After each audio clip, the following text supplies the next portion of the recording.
Mindfulness for me is it's hard to practice in what feels like a disciplined way in my own life. I don't tend to choose to sit down and sit in silence. It's very hard for me with 2 little kids to move from my school day to home and make that space for myself. So doing mindfulness on Thursdays and the 2-minute sit every day has been good for me because it forces me to do it. And I've been trying to kind of model this effort to try to do it and share little stories from my own life with my students in hopes that that helps.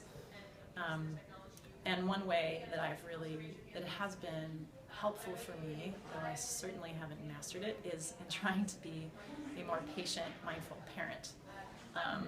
So I have a 2.5-year-old and a 5.5-year-old, and mornings are stressful. Every morning is stressful because my 5.5-year-old doesn't really care what time she gets out the door in the morning. She doesn't care how long it takes her to eat breakfast. She doesn't care about time.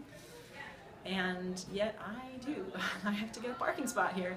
So it's stressful. And, but, trying to rush her doesn't work either. So, man, I try to take some breaths in the morning when she's trying to get her shoes on or when she's using the potty, because I know I can't rush her, and it's only it just gets me all reactive. And then I can see that in her face and her body. And so me just trying to take some breaths, I can see it sometimes visibly help her relax. And then she's happier and I'm happier in the long run, and we get out the door and we get out the door, and I try to accept that.